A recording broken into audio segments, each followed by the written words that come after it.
हरिः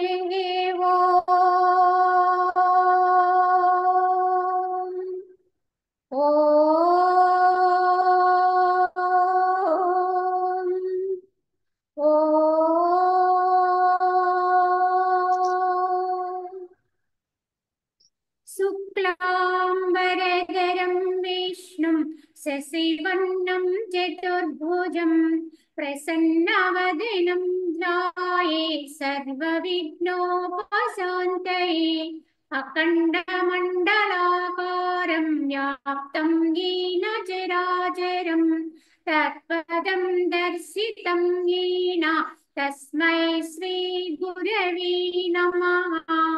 ओम गुरुर्ब्रह्मा गुरुर्विष्णुः गुरुर्देवो महेश्वरः गुरु साक्षात् परं ब्रह्म तस्मै श्री गुरवे नमः।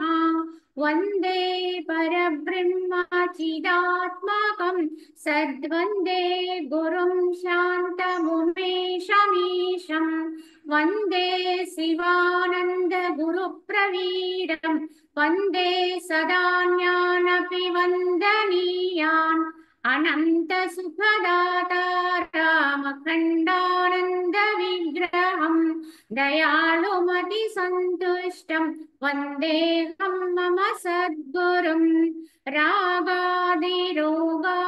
सततानुशस्त न शेषकाया प्रवृतानशेषान् औत्सुक्यमोहारतिदान् जिघाना यः पूर्ववैद्याय नमोऽस्तु तस्मै यः पूर्ववैद्याय नमोऽस्तु तस्मै।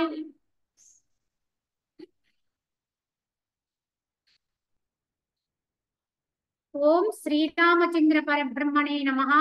ओम नमो वसिष्ठ विश्वामित्र व्यास वाल्मीकि सुकादिभ्यः శ్రీ వశిష్ఠ గీత. ఇందులో మనము రెండో ప్రకరణంగా ముముక్షు వ్యవహార ప్రకరణం అనే దాన్ని రోజు ప్రారంభించుకుంటున్నాం. అద ప్రథమోధ్యాయ. అందులో ఒకటో అధ్యాయం ఏమిటి అంటే సుఖ విశ్రాంతి. విశ్రాంతి అనే దాన్ని ఇప్పుడు మన ప్రస్తావన చెప్తారు. వాల్మీకి భగవాన్ చెప్తున్నాడు, వాల్మీకి మహర్షిలా చెప్తున్నారు, ఓ భరద్వాజ, ఈ ప్రకారముగా ఆ సభకు అరుదించిన మహనీయులు ఉచ్చస్వరమన పలుకగా అంతట విశ్వామిత్రుడు ఎదుటనున్నటువంటి శ్రీరామచంద్రుని గురించి ప్రీతితో ఇట్లనియే. కావున ఆ సభలందరూ కూడా ఈ యొక్క శ్రీరాముడికి ఆ మహర్షులు ఏమి చెబుతారో విందామనే ఉత్సుకతో ఉన్నారు.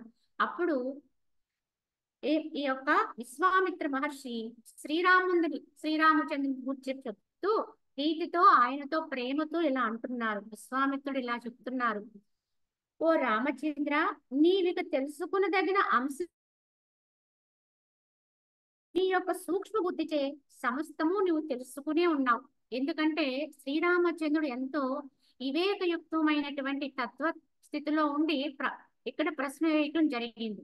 కావున విశ్వామిత్రుడు ఏం చెప్తున్నాడంటే, నువ్వు ప్రత్యేకంగా తెలుసుకోవాల్సింది ఏమీ లేదు నాయన, అన్నీ నువ్వు తెలుసుకునే ఉన్నావు. అయితే కానీ సహజ నిర్మలమగు నీ బుద్ధి అనే అర్థమున ఒకంత మెరుగు మాత్రము కావలసి ఉన్నది.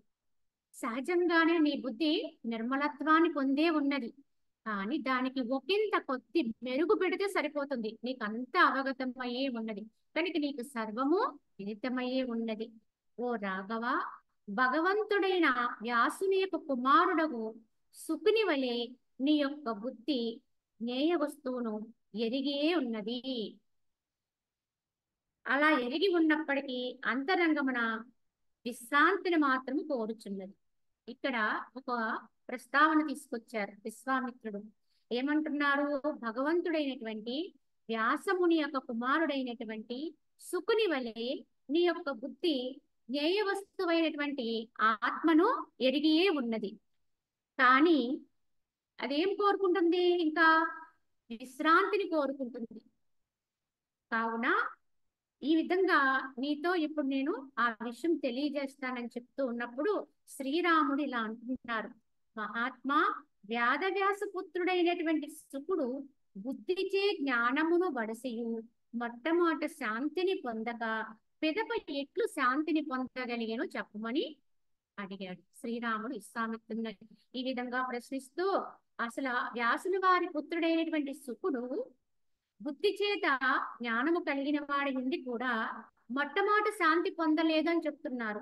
మరి పిదప ఏ విధంగా శాంతిని పొందాడు ఆయన కనుక తెలియచెప్పండి మునివర్య అని చెప్పి విశ్వామిత్రుని ప్రార్థిస్తే అప్పుడు విశ్వామిత్ర మహర్షిలా చెప్తున్నారు.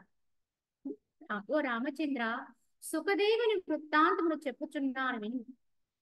స్వవృత్తాంతం వలె ఇదియో మోక్షదాయకమై ఉన్నది. నీ యొక్క చరిత్ర నువ్వు ఎలా అయితే ఇప్పుడు నీ స్థితి ఉన్నదో ఆ విధంగానే ఆ యొక్క సుఖదేవుని యొక్క స్థితి కూడా మోక్షదాయకమై ఉన్నది. కావున శ్రద్ధగా ఆలకించని చెప్తూ, నీ తండ్రి ప్రక్కన బంగారు గద్దె పైన ఉన్న ఇతడే వ్యాస మహర్షి.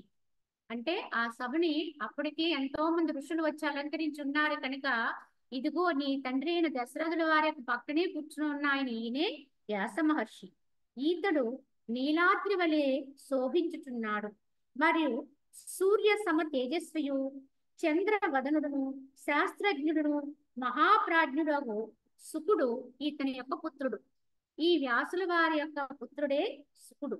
మూర్తి వివరించిన యజ్ఞం వలె అతడు భాషించుచున్నాడు. ఆ సుఖదేవుడు ఈ సంసార గతిని గురించి హృదయమున బాగుగా చింతన చేయటం వలన నీకు వల్లనే అతనికి కూడా వివేకము ఉదయించినదాయను. కావున ఈ వ్యాసుని పుత్రుడైనటువంటి శుకుడు కూడా నీవులాగానే నీవు ఎలా అయితే ఇప్పుడు ప్రశ్నిస్తున్నావో, ఏ విధంగా అయితే వివేకయుక్తమై ఉన్నావో అదే విధముగా అతనికి కూడా వివేకం ఉదయించి ఈ విధంగా ఆయన ప్రశ్నిస్తే ఏం చెప్తున్నాడు. మహాబుద్ధిమంతుడు సుఖదేవుడు ఆ తన వివేకము చేతనే ఉత్తమ రీతి దీర్ఘకాలం విచారణ సలిపి పరమార్థ సత్యముకు ఆత్మతత్వమును పొందెను. అయితే శుకుడు ఏం చేశాడు, ఈ విధంగా వివేకం ఉదయించి అతనిలో మహాబుద్ధిమంతుడైనటువంటి ఆ శుకుడు తన వివేకము చేతనే ఉత్తమ రీతిగా దీర్ఘకాలము విచారణ సలిపాడు. విచారణ చేసుకుని చివరికి పరమార్థ సత్యమైనటువంటి ఆత్మతత్వాన్ని పొందగలిగాడు. ఆయన స్వయం విచారణ చేసుకుని ఆయన ఆత్మజ్ఞానాన్ని పొంది ఆత్మతత్వాన్ని అందుకుని అనుభవంగా దాన్ని పొందగలిగాడు. పరమ వస్తువుకు ఆత్మను స్వయముగా పొందినప్పటికీ ఇది ఆత్మ వస్తువు అనే విశ్వాసము లేనందునే అతని మనసు విశ్రాంతిని పడేయకుండెను. అంటే ఆత్మని పొందిన తరువాత కూడా ఇంకా ఏదైనా ఉన్నదేమో, ఇదేనా ఆత్మ సాక్షాత్కారం అంటే అనేటువంటి సంశయ చిత్తుడై ఉన్నాడు ఆయన. కావున దీని గురించి ఇంకెవరైనా చెబుతారేమో, ఇంకేదైనా ఉన్నదేమో అనేటువంటి భావనతో ఉంటూ విశ్రాంతిని పొందకుండా ఉన్నాడు ఆయన. అన్ని అనుభవిస్తూ కూడా ఇంకా ఎక్కడో ఉంది అనుకుని అవిశ్రాంతిలో ఉన్నాడు ఆయన. అయితే ఆ శుకుని చిత్తము చపల స్వభావమును వీడి జలధారం నుండి చాతక పక్షి నివృత్తమైనట్లుగా పలు విధ వినాశ దుఃఖములకు హేతువులకు భోగముల నుండి విరక్తిని పొందెను. ఆ శుకుని యొక్క మనసు ఎలా ఉంది, ఆయన చిత్తం ఎలా ఉంది అంటే చపల స్వభావాన్ని విడిచిపెట్టి జలధారల నుండి చాతక పక్షి నివృత్తమైనట్లుగా పలువిధ వినాశ దుఃఖములకు హేతువైనటువంటి భోగముల నుండి విరక్తి పొంది ఉన్నాడు ఆయన. ఏ విధంగానూ కూడా ఆ యొక్క చాతక పక్షి జలధారం నుంచి నీటిని స్వీకరించదు. అది ఆకాశములోంచి వచ్చేటువంటి నీటి బిందువును మాత్రమే గ్రోలుతుందట ఈ చాతక పక్షి. దాని ప్రత్యేకత అది. అంటే సరాసరి ఆ బిందువు దాని నోటిలోనే పడాలి. అలా ఆకాశం వైపు నోరు తెరుచుకుని ఉండి ఆ జలధారుల వైపు చూస్తూ ఉంటుంది ఈ చాతక పక్షి. అంతే తప్ప భూమి మీద ఉన్నటువంటి ఏ నీటి ప్రవాహంలోంచి అది నీటిని స్వీకరించదట. ఇది ఈ చాతక పక్షి యొక్క లక్షణం. అదే విధంగా శుకుని యొక్క చిత్తము కూడా ఎలా ఉంది అంటే తన చుట్టూ ఉన్నటువంటి ఏవి ఆయనకు రుచించట్లేదు. ఏ విధంగానూ కూడా ఈ యొక్క అన్ని భోగముల నుంచి కూడా విరక్తిని పొంది ఇంకా ఏదో దాన్ని పొందేటువంటి విధానములో ఉన్నటువంటి వాడే. ఒకప్పుడు ఈ విధంగా ఉన్నప్పుడు ఒకప్పుడు నిర్మల ప్రజ్ఞ కలిగినటువంటి ఆ శుకుడు మేరు పర్వతమునందు ఏకాంతముగా ఉన్న తన తండ్రి అయినటువంటి వ్యాసమునీంద్రుని భక్తితో ఈ విధంగా ప్రశ్నించాడు. తన తండ్రి దగ్గరికి వెళ్ళి మేరు పర్వతం మీద ఉన్నటువంటి వ్యాసుల వారి దగ్గరికి వెళ్ళి భక్తితో ఈ విధంగా ప్రశ్నించాడు. ఓ మునీంద్ర, ఈ సంసార ఆడంబరము అసలు ఎట్లు కలిగినది, అది ఎట్లు శమింపగలదు, దాని పరిణామం ఎంత, అది ఎవరికి కలిగినది, దయచేసి తెలుపు ప్రార్థన అని ప్రశ్నించాడు. ఏమని ప్రశ్నించాడు? ఈ సంసారం అనే ఆడంబరము అసలు ఎలా కలిగింది, అది ఎట్లు ఉపశమిస్తుంది అంటే అది లేకుండా అవుతుంది, దాని పరిణామం ఎంత, అది ఎప్పటి వరకు ఉంటుంది, అది అసలు ఎవరికి కలిగింది, దయచేసి తెలపమని శుకుడు తన తండ్రి అయినటువంటి వ్యాసులు వారిని ప్రశ్నించాడు. ఈ ప్రకారముగా ప్రశ్నించిన తన పుత్రుడైన ఆ శుకునకు ఆత్మజ్ఞుడైన వ్యాసమునీంద్రుడు చెప్పదగిన పవిత్ర జ్ఞానమునంతను యథారీతి చెప్పాడు. తన కుమారుడైన శుకునికి తాను చెప్పవలసినదంతా కూడా ఆయనకి విశదపరిచాడు. అంతట శుకుడు ఈ విషయములన్నిటినీ నేను ఇదివరకే ఎరింగి ఉంటిని, తన తండ్రి చెప్పినటువంటి సమాధానం అంతా కూడా విని ఇదంతా కూడా నేను ఇంతకు ముందే తెలుసుకుని ఉన్నాను అని ఎంచి తండ్రి యొక్క ఆ వాక్యములను తన నిర్మల బుద్ధిచే గొప్పగా తలంచకుండెను. అంటే కొత్తది ఏమీ లేదు ఇందులో. నేను తెలుసుకోవాల్సినటువంటి అంశం ఏదేందో అది కొత్తగా నేను ఇదేమీ అనిపించట్లేదని చెప్పి దాన్ని గొప్పగా తలంచలేదు. నాకు ఇవన్నీ ఇదివరకు తెలిసిన విషయాలే మరలా చెప్పారు అన్నాడు. అత్తరి వ్యాస భగవానుడు పుత్రుని యొక్క అభిప్రాయం తెలుసుకుని, నీకు ఇంతకు మించి తెలియదు, నాకు ఇంతకు మించి తెలియదు. భూమండలమున జనకుడు అనేటువంటి రాజు కలడు. అతడు వేద్య వస్తువును యథారీతి ఎదిగి ఉన్నాడు. అతని ద్వారా నీవు సమస్తమును తెలుసుకునగలవు అని చెప్పాను. కావున నేను చెప్పదగినదంతా చెప్పాను. నువ్వు ఇంకా ఏదైనా తెలుసుకోవాలనుకుంటే భూమండలములో జనకుడు అనేటువంటి రాజు ఉన్నాడు, అతని వద్దకు వెళ్ళి యథారీతి నీవు తెలుసుకోవాల్సింది తెలుసుకో అని చెప్పి వ్యాసుల వారు చెప్పారు. తండ్రి ఇట్లు పలక అంతడు శుకుడు మేరు పర్వతమును వీడి భూమండలమును కరుదించి జనకుని చే పాలింపబడేటువంటి మిథిలా నగరమును ప్రవేశించెను.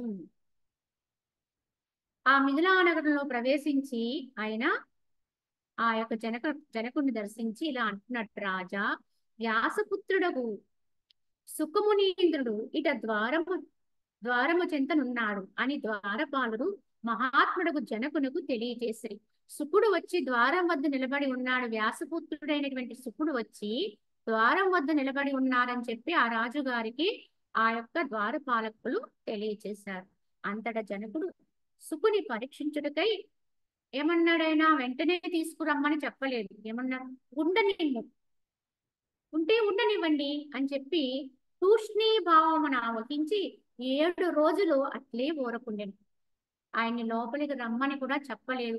ఆహా, వ్యాసు భగవానుడంతటి వారి యొక్క పుత్రుడా అని ఎదురేగలేదు సరికదా, చాలా ఉదాసీన భావం తూష్ణీభావాన్ని వహించి ఏమాత్రము కూడా మార్పు లేకుండా 7 రోజులు ఆ విధంగానే ఉన్నాడు ఆయన. అనంతరము జనకుడు శుకుని ముంగిట ప్రవేశించుటకు అనుమతినిచ్చింది. 7 రోజులు అనుమతి దొరికే వరకు కూడా శుకుడు ద్వారం వద్ద వేచే ఉన్నాడు. ఇదండి శిష్యునికి ఉండవలసిన లక్షణం కూడా. ఒక గురువు దగ్గరకు వెళితే మనము ఎంతో మనకి సహనం ఉండాలండి. కనుక మనం అడిగిన వెంటనే జ్ఞానాన్ని బోధించేయాలి అనుకోవడం కూడా అవివేకమే. కనుక ఎందుకంటే బ్రహ్మజ్ఞానం అనేది అన్నింటికంటే ఉత్తమోత్తమైనటువంటి, మరి అటువంటి దాన్ని అర్థించి ఉన్నప్పుడు ఏ పరీక్షకైనా తల వంచవలసినదే, దేన్నైనా సరే ఎదుర్కోవాల్సిన పరిస్థితి ఉంటుంది. కావున శిష్యుడికి కావాల్సింది కూడా ఇక్కడ సహనంగా ఉండాలి. కావున శుకుడు కూడా ఏం చేశాడు? 7 రోజుల పాటు అలా గుమ్మం వద్ద నిలిపినా ఇంతకాలం నేను ఎందుకు వేచి ఉండాలి, నేను వ్యాసుల వారి యొక్క పుత్రుడు కదా అని చెప్పి ఏమాత్రం అహంకరించలేదు. తన తండ్రి ఇక్కడ పంపించాడు, నీకు తగినటువంటి జ్ఞానం దొరుకుతుందని, కావున తప్పకుండా నేను దాన్ని స్వీకరించే వెళ్ళాలి అని ఆతృతతోటి ఆ ద్వారం వద్ద వేచి ఉన్నాడు. కానీ 7 రోజులు పరీక్షించిన తర్వాత అప్పుడు అనుమతించాడు జనకుడు లోపలికి రావడానికైనా. అచ్చోట కూడా శుకుడు తత్వ జిజ్ఞాసాయుతుడై అనాదరమును మరిచి 7 దినములు ఆ విధముగానే గడిపింది. అటు పిమ్మట జనకుడు శుకుని యొక్క అంతఃపురమును పెట్టి రాజు 7 రోజుల వరకును కనపడడని చెప్పించారు. సరే, లోపలికి రమ్మని పిలిపించారు. పిలిపించిన తర్వాత లోపలికి వచ్చిన తర్వాత మళ్ళీ ఆ భటులతో సేవకులతో ఏమని చెప్పించాడు? 7 రోజుల వరకు జనకుడు మీకు దర్శనం ఇవ్వరు, ఆయన కనిపించరు అని చెప్పించాడు. చెబితే ఆ అంతఃపురమున జనకుడు మదోన్మత్తులకు స్త్రీల చేతను ఉత్కృష్ట భోజనముల చేతను అనేక భోగ సముదాయముల చేతను చంద్రవదనుడు ఆ సుకుని లాలింపచేయ ప్రయత్నించాడు. అంటే పరీక్షించాడు ఆయన. 7 రోజులు ఆయన ఈయన కనిపించలేదు సరికదా, అక్కడ ఆయనకి ఎన్నో రకాలైన భోగాలను సమకూర్చి చక్కగా సుందరమైన స్త్రీలన్నీ కూడా అందరూ కూడా సేవ చేసేటట్టుగా, అదే మనగా ఉన్నతమైనటువంటి భోజనాలు, అనేక భోగ సముదాయాన్ని అంతటినీ కూడా ఆ సుకుని ఏర్పాటు చేశాడు ఆయన. అయితే సుకుని యొక్క స్థితి ఎలా ఉంది మరి? వాటిని అనుభవిస్తూ వాటిలో పడిపోయాడా ఆయన అంటే ఎలా ఉందంటే, మందవాయువు దృఢమూలము కలిగిన గొప్ప పర్వతమును చలింప చేయలేనట్లుగా, అంటే కొద్దిపాటి గాలి బలవత్తరమైన దృఢమైన మ్రాను కలిగినటువంటి గొప్ప వృక్షానికి లేదా గొప్ప పర్వతమును కానీ అది చెలింప చేయలేదు, ఏమాత్రము కదల్చలేదు. చిన్న గాలి పెద్ద పర్వతాన్ని ఏం చేయగలదండి? చేయలేదు. ఆ అంతఃపురపు ఉత్తమ భోగములు కాని ద్వారమునందు కలగజేయబడిన ఆ దుఃఖములు కాని వ్యాసపుత్రుడకు సుకుని మనస్సుని చెలింప చెయ్యలేకుండెను. అంటే అక్కడ అనాదర భావన చూశాడు. ద్వారం వద్ద 7 రోజులు వేచి ఉండమన్నారు, అప్పుడు అనాదరణ చూశాడు. లోపలికి పిలిపించి 7 రోజులు రాజు కనిపించరని చెప్పించి 7 రోజులు అనేక భోగాల్ని కల్పించాడు. ఈ ఆదరణని చూశాడు. కానీ ఈ రెండింటినీ ఆయన సమంగానే తీసుకున్నాడు. ఏమాత్రము చెల్లించలేదు ఆయన. ఆ సుఖదేవుడట భోగ అనాదరములందు కేవలము సమచిత్తంతో ఉండి సమచిత్తుడై కావుననే స్వస్థ హృదయుడై నిగ్రహింపబడిన వాగదీంద్రియములు కలిగిన వాడై ప్రసన్న మానసుడై పూర్ణచంద్రుని వలె అచ్చోట వెలియుచును. మరి శుకుడు ఎలా ఉన్నాడండి ఆ రాజమందిరంలో అంటే, ఈ భోగాన్ని అనాదరణని కేవలం సమచిత్తంతో తీసుకున్నాడు. రెండింటిని ఒకే రకంగా తీసుకున్నాడు ఆయన. అది అనాదరణ అనుకోలేదు, ఇది ఆదరణ అనుకోలేదు. అందుకు ఆయన ఎలా ఉన్నాడు? స్వస్థ హృదయుడై ఉన్నాడు, స్వస్థానములో ఉన్నాడు. తాను ఎవరో ఆ స్థానంలోనే ఉన్నాడు, తాను ఆత్మగానే ఉన్నాడు కనుక ఆ శాంతిని అక్కడ అనుభవిస్తూ ఆత్మజ్ఞుడై స్వస్థ హృదయుడై నిగ్రహింపబడినటువంటి వాగదీంద్రియములు కలిగినటువంటి ఉన్నటువంటి వాడే వాక్కు ఇచ్చారింద్రియాలన్నీ కూడా, జిహ్వ ఇచ్చారింద్రియాలన్నీ కూడా నిగ్రహించబడినటువంటి వాడే ప్రసన్న మానసుడై పూర్ణమైనటువంటి చంద్రుని వలె ఆ చోట వెలియుచుండెను. దేనికి తొణకలేదు, బణకలేదు ఆయన. అంతటా జనక మహారాజు ఆత్మ స్వభావమును తెలిసిన వాడును సంతుష్ట చిత్తుడగా సుఖదేవుని రప్పించి చూచి అప్పుడు నమస్కరించాడు. కనుక ఆ విధంగా 14 రోజుల తర్వాత జనకుడు ఆయన తన చెంతకు పిలిపించుకుని ఆయన యొక్క స్థితిని చూసి ఆయనకు నమస్కారం చేశాడు జనకుడు.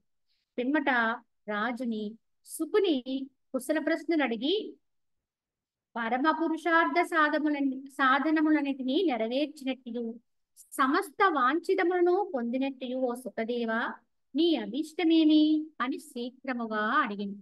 ఇంతకీ అప్పటికే పొందవలసింది పొందే ఉన్నావు. పరమ పురుషార్థ సాధనలన్నిటినీ కూడా నెరవేర్చగలిగినటువంటి స్థితిలోనే ఉన్నారు.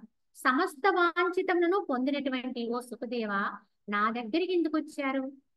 కనుక మీ అభీష్టం ఏమైనది శీఘ్రముగా తెలియచేయండి అని చెప్పి సుకుణ్ణి అడిగాడు జనకుడు. అప్పుడు సుకుడు ఇలా చెప్తున్నాడు, గురువర్య అని సంబోధన చేశాడు. ఎందుకంటే అప్పటికి సుకుడుకి జనకుడు గురువే, ఆత్మజ్ఞానాన్ని పొందేటువంటి విధానంలో వచ్చాడు తన గురువర్య. ఈ సంసార ఆడంబరము ఎట్లు ఏర్పడినది? తన తండ్రిని వేసిన ప్రశ్నే మళ్ళీ ఇక్కడ జనకుడిని అడుగుతున్నాడు ఆయన. ఈ సంసారం అనే ఆడంబరం అసలు ఇదంతా ఎలా వచ్చింది, ఎక్కడి నుంచి వచ్చింది, మరియు అయ్యది ఎట్లు నశిస్తుంది, ఈ వచ్చినటువంటిది ఎలా పోతుంది అని ఈ విషయములను యథారీతి నాకు శీఘ్రముగా తెలియజేయమని సుకుడు జనకుణ్ణి ప్రశ్నించాడు. ఇలా ప్రశ్నించినప్పుడు మధ్యలో విశ్వామిత్రుడు చెప్తున్నాడు, ఓ రామచంద్ర, సుకుడు ఈ విధంగా ప్రశ్నించినప్పుడు అంతటి జనకుడు పూర్వము మహాత్ముడైనటువంటి వ్యాసమునీంద్రుడు దానిని వచించెనో దానినే చెప్పేదనన్నాడు. ఇంతకీ ఒకప్పుడు వ్యాసుడు నాకేం చెప్పాడో అదే నీకు చెప్తున్నా అన్నాడు ఇప్పుడు. కానీ అవే వాక్యాలు తండ్రి నోటి వెంట విన్నాడు ఆయన సుకుడు. కానీ ఇక్కడ ఒక గురుతత్వంతో జనకుడి నుంచి తీసుకుంటున్నాడు. అప్పుడు శుకుడు అంటున్నాడు, విద్వాంసుల్లో శ్రేష్ఠుడైన ఓ జనక మహారాజా, వివేకము చే నేను ఈ విషయమును ఇదివరకే గ్రహించి ఉంటిని. నా తండ్రి చెప్పిన మాటలు నేను విన్నాను, మరియు నా తండ్రిని అడుగా అతడు కూడా ఈ అర్థముని వచించను. మీరును దానినే చెప్పితిరి. శాస్త్రములందును అదే కానంపడుచున్నది. ఇంకెంతకంటే ఏమీ తెలియట్లేదు. నా తండ్రి ఏం చెప్పారో మీరు అదే చెప్తున్నారు. అలాగే శాస్త్రాలు కూడా అవే వక్కాణించినవి.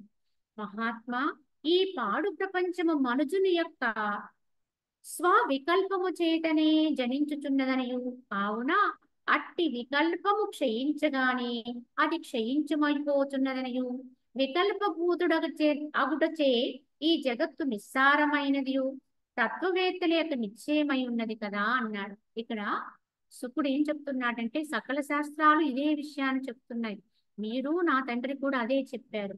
ఎందుకంటే ఈ పాడు ప్రపంచం, ఈ జగత్తు యావత్తు కూడా మనుషుని యొక్క ఎక్కడి నుంచి కలిగింది? ఇదంతా స్వవికల్పం. తనలో తనకు కలిగినటువంటి సంకల్ప వికల్పముల చేత జన్మించినది ఇదంతా కూడా. కావున అట్టి వికల్పము క్షయించగానే అది క్షయించిపోవును. ఎప్పుడైతే తన మనసులో వచ్చిన వికల్పాలన్నీ కూడా ఎప్పుడైతే క్షయించిపోతాయో, తన స్వస్థితిలో నుంచి పక్కకు వచ్చి చెప్పేటువంటి ఈ సంకల్పాలన్నీ ఎప్పుడు నశించిపోతాయో అప్పుడే ఈ జగత్ అనేది కూడా నశించిపోతుంది, లేకుండా అయిపోతుంది కదా. వికల్పభూతమొకటచే ఈ జగత్తు నిస్సారము, కేవలం ఊహామాత్రంగా వచ్చింది. ఎందుకంటే సంకల్ప మాత్రంగా జనించింది కదా, ఇది ఊహా చిత్రం లాంటిది, ఒక స్వప్న దృశ్యం లాంటిది. ఒక స్వప్నములో ఎలా అయితే కనిపించి మళ్ళీ మెలుగు వచ్చిన తర్వాత లేకుండా అయిపోతుందో, అది అక్కడ సూక్ష్మతత్వంతో సూక్ష్మ శరీరంతో మాత్రం దాన్ని దర్శిస్తావో, అలాగే ఇక్కడ మనము ఈ సంకల్పాల వల్ల మాత్రమే పుట్టేటువంటి ఈ యొక్క జగత్తు సంకల్ప త్యాగము చేత నిస్సారం అయిపోతుంది అంటే ఇది లేదనే కదా, ఇది యథార్థము కాదు కదా, కావున ఇది తత్వవేత్తల యొక్క నిశ్చయమైనది కదా అని శుకుడు జనకుడితో చెబుతూ, గొప్ప బాహువులు కలిగిన ఓ జనక మహారాజా, అయితే ఇది యథార్థమేనా? అందరూ ఇలానే చెప్తున్నారు, ఇది నిజమేనా? ఈ విషయం నాకు అసందిగ్ధముగా వచించండి. ఇందులో ఎక్కడా కూడా మళ్ళీ సంశయం ఉండొద్దు. ఇందులో యథార్థం ఏమిటో నాకు తెలియచేయండి. తత్వ సంశయముచే భ్రమించు చిత్తము గల నేను మీ యొక్క ఉపదేశం వల్ల విశ్రాంతిని పొందేదను.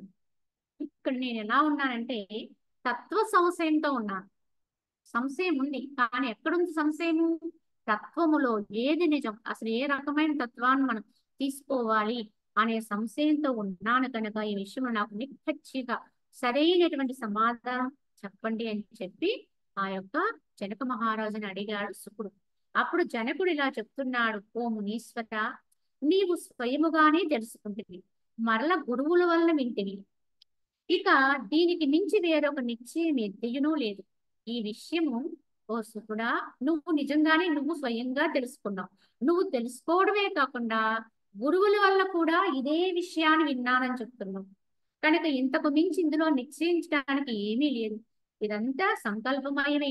సంకల్పముల వల్ల సంకల్ప వికల్పాల్లో వచ్చిన జగత్తు సంకల్పరాహిత్యం వల్ల శమించిపోతుంది. మనసు వల్ల పుట్టింది, మనోనాశనం వల్ల లయిస్తుంది, అంతే అని చెప్పాడు.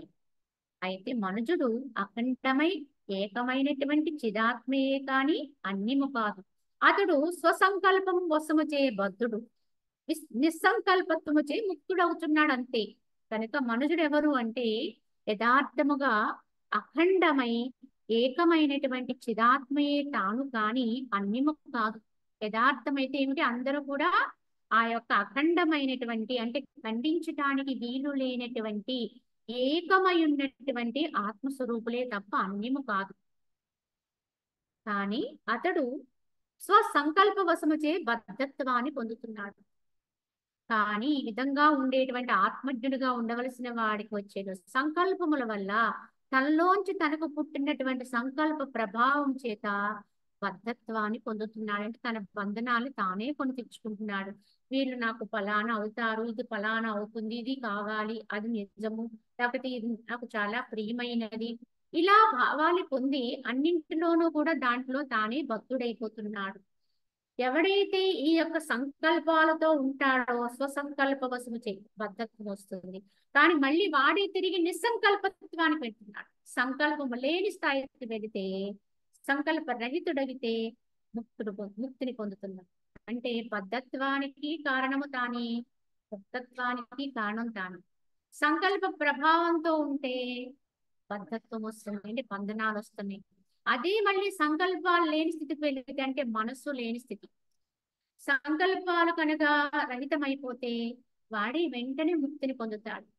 కనుక బంధము మోక్షము రెండు మనుషుడు తన యొక్క విధానంలోనే ఉన్నాయి, తాను తీసుకునే స్థితిలోనే ఉంది. ఏ కారణము చే మహాత్ముడవు నీకు విషయ భోగములను సమస్త దృశ్య మాత్రమెడలను వైరాగ్యము మొదటనే జనించి ఉన్నదో, ఆ కారణముచే నీవు స్పష్టముగా చేయు పదార్థముకు ఆత్మను ఎరింగియే ఉంటివని తేలుచున్నది. అయితే ఇక్కడ ఒకటి చెప్పారు జనకుడు శుకుని ఉద్దేశించి, ఏ కారణము చేత మహాత్ముడకు నీకు విషయ భోగముల ఎడలను సమస్త దృశ్య మాత్రమెల్ల వైరాగ్యము ముందుగానే జనించి ఉన్నదో. ఎందుకంటే నీకు ఏదో కారణం వచ్చి ఇక్కడ వైరాగ్యం రాలేదు. ఎందుకంటే చాలా మందికి చాలా రకాల వైరాగ్యాలు వస్తాయండి. కష్టాలు కలిగినప్పుడు, బాధలు కలిగినప్పుడు, లేదా ఎవరైనా ఆప్తుల్ని కోల్పోయినప్పుడు, తనవారు అనుకున్న వారు దూరం అయిపోయినప్పుడు, లేదు తను బాగా నమ్మియున్న తన సమూహాలు దూరం అయిపోయినప్పుడు, ఇలాంటప్పుడు మానవుడికి అప్పుడప్పుడు మధ్య మధ్యలో వైరాగ్యాలు వస్తూ ఉంటాయి. కానీ ఆ వైరాగ్యాలు ఏవి కూడా ఎప్పటికీ నిలబడిపోయే వైరాగ్యాలు కాదండి. అంటే కారణాల వల్ల వస్తాయి, మళ్ళీ ఆ కారణం తీరిపోతే దానికి అనుకూల కారణం వస్తే ఆ వైరాగ్యం కూడా పోతూ ఉంటుంది. కానీ ఇక్కడ శుకుడు లాంటి మహనీయులకు వచ్చే వైరాగ్యం, అంటే శ్రీరాముడికి, శుకుడికి, ఇలాంటి వారికి వచ్చే వైరాగ్యానికి కారణము లేని వైరాగ్యం అండి. అంటే స్వయంలో నుంచి పుట్టిన వైరాగ్యం అండి. వారి జన్మే అందుకు వచ్చింది. కావున ఇక్కడ ఏ కారణం అంటే ఇక్కడ నీకు ఏ కారణము లేకుండానే వైరాగ్యానికి ఉందవు. సమస్త దృశ్య మాత్రముల వైరాగ్యము మొదటనే జనించి ఉన్నదో, ఆ కారణముచే నీవు స్పష్టముగా జ్ఞేయ పదార్థం, ఎందుకంటే ఇటువంటి వైరాగ్యం నీకు బయట కారణాల వల్ల కాకుండా జనించింది అంటే అర్థం ఏంటో తెలుసా? నువ్వు ఎక్కడుండాలో అక్కడే ఉన్నావని అర్థం. కనుక నువ్వు ఆత్మయందే ఉన్నావు. నీ జ్ఞేయ వస్తువైన ఆత్మయందే ఉండబట్టే నీకు భౌతిక విషయాలు ఏమీ రుచించట్లేదు. కనుక నువ్వు ఉన్నటువంటి స్థితి యథార్థమైనది, అది వాస్తవమైనది, సత్యమైనది. కనుక నువ్వు ఎక్కడుండాలో అక్కడే ఉన్నావు. నువ్వు ఆత్మస్థితిలో ఉన్నావు కనుకనే నీకు భోగ్య వస్తువులేది రుచించినవై ఉన్నవి.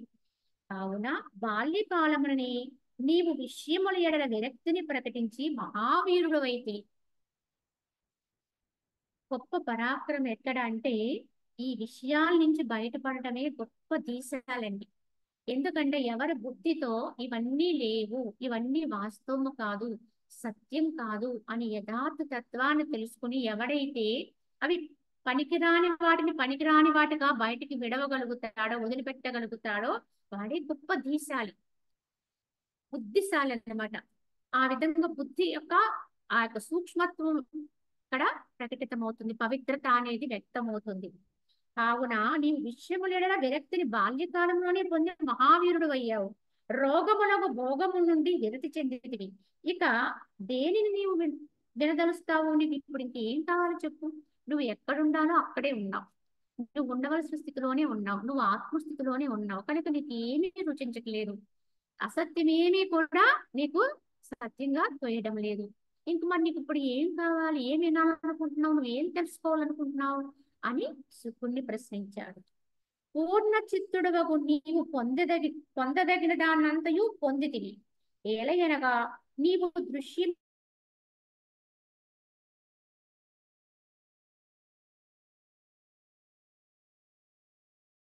ముక్తుడవయ్యే ఉన్నావు. కాబట్టి నీవెరిగిన దానికంటే జ్ఞేయ వస్తువు అన్యమైనదని ఒక భ్రాంతిని మాత్రం విడిచిపెట్టు. అంతే తప్ప ఆ భ్రాంతి నుంచి నువ్వు నేను ఇంకా ఏదో తెలుసుకునేది ఉంది అనేటువంటి భ్రాంతిలో ఉన్నావు. కానీ నువ్వు ఉన్నది అచ్చోటనే, నువ్వు స్వస్థానంలోనే ఉన్నావు.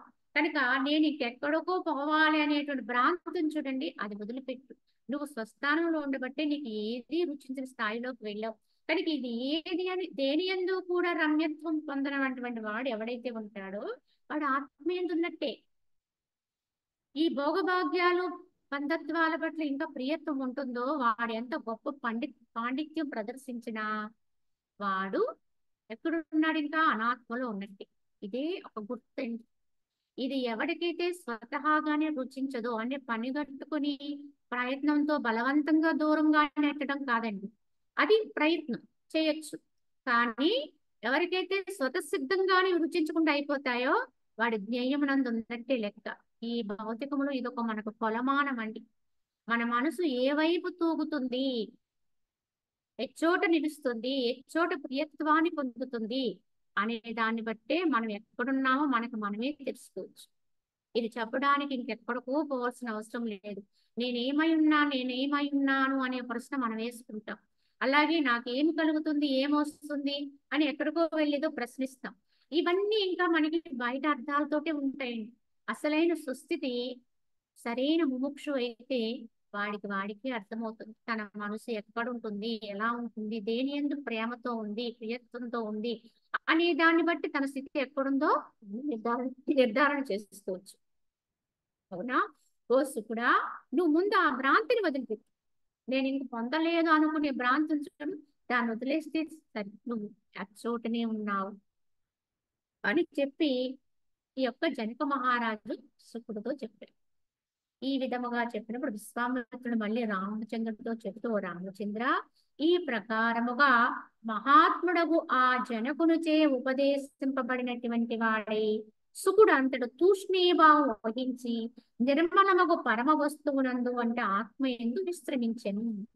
అంటే ఎంత విన్నా ఆయనకి ఇంత తృప్తి అవలేదు.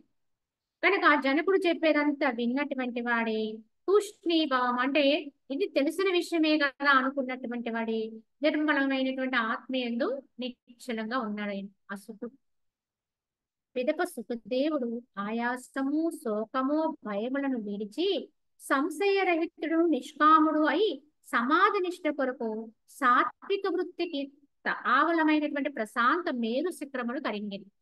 సరే, ఇంకెవ్వరు చెప్పినా అదే చెప్తున్నారు కనుక ఇంతకంటే మరి ఏదీ లేదనే సత్యాన్ని గ్రహించి మరి ఏ విధమైనటువంటి నిర్భయత్వం అంటే భయమును విడిచి నిర్భయత్వంతో కూడినటువంటి వాడై సంశయరహితుడై నిష్కాముడై సమాధి నిష్ట కొరకు మేరు పర్వతాన్ని చేరుకున్నాడు ఆయన.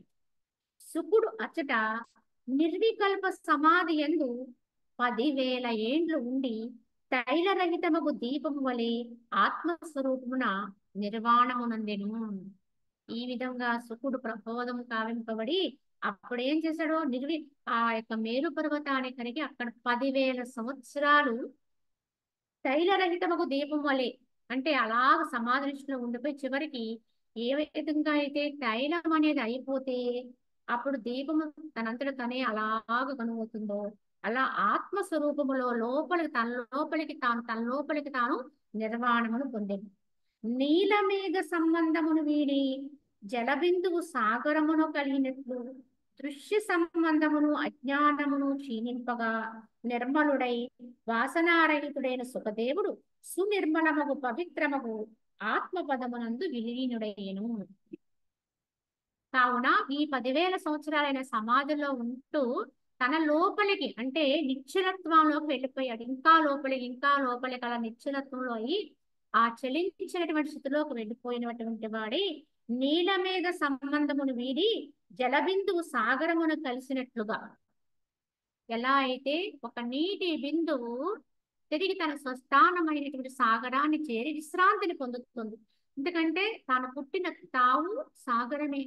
ప్రతి నీటి బిందువు కూడా సాగరములోంచి ఉద్భవిస్తుంది. సాగరములో ఉన్నటువంటి నీరు సూర్యతాపమునకు ఆవిరై పైకి వెళ్ళి మేఘముగా మారి ఆ మేఘం మళ్ళీ మబ్బులు అంటే అవేంటి చల్లగాలి వీచినప్పుడు అవి మళ్ళీ చక్కగా వర్షించి ఆ నీరు మళ్ళీ భూమిని చేరి ఆ భూమిని చేరినటువంటి నీరు క్రమేపీ అనేక మార్గాల ద్వారా ప్రయాణం చేసి నదులుగా మారి చివరికి సముద్రాన్ని చేరుతుంది. ఆ నీటి బిందు యొక్క లక్ష్యం ఏమిటి అంటే మళ్ళీ సముద్రాన్ని చేరుకోవడం, తాను వచ్చిన చోటును తాను పొందడమే. ప్రతి వారి యొక్క లక్ష్యం కూడా ఇదిగేనండి. ఎక్కడి నుంచి వచ్చామో ఆ చోటునే చేతీరాలి. అవును, ఇక్కడ ఏంటంటే శుకుని యొక్క పరిస్థితి కూడా ఈ విధంగా సాగరమున ఆ నీటి బిందువు చేరినట్లుగా దృశ్య సంబంధము అజ్ఞానము క్షీణించిపోగా నిర్మలుడై వాసనారహితుడై సునిర్మలమైన పవిత్రమైనటువంటి ఆత్మ పదమునందు విలీనుడైను. తన స్వస్థానములో తానైపోయి అలాగ లయమైపోయి ఉన్నాడు, విలీనమైపోయాడు. ఎందుకంటే గనువయింది అంటారు. తైలము అయిపోయిన తర్వాత దీపం ఏమవుతుంది, ఆరిపోతుంది అంటాం మనం, లేదా గనువయింది అంటాం. ఎక్కడ కలిసిపోతుంది ఇది? ఆ ప్రకాశం, అప్పటి వరకు ఉన్న ప్రకాశం తైలం అయిపోతే ప్రకాశం ప్రకాశములో లయము. అలా సుకుడులో ఉండేటువంటి ఆ యొక్క ఆత్మస్థితి ఆత్మయందు లయమవుతూ ఉంది. ఆ భగవంతుని పరమాత్మ ఏందే లయత్వాన్ని పొందుతూ ఉంది. ఓ రాఘవ, ఈ రీతిగా వ్యాస తనయుడగా ఆ సుఖదేవునికి ఎట్లు ఒకంత సందేహ నివారణం అవసరమయ్యనో, ఇప్పుడు నీకు కూడా అదే విధంగా ఒకంత సందేహం మాత్రమే ఉంది. పొందవలసినంత పొందే ఉన్నాం. ఆ రోజున శుకుని యొక్క స్థితి ఎటువంటిదో ఇప్పుడు నీ స్థితి అటువంటిదే. కానీ ఇక్కడ మనం ఒక ప్రశ్న వేసుకోవాలని, అంతుపట్టిన ప్రశ్నలు మనకు చాలా ఉంటాయి.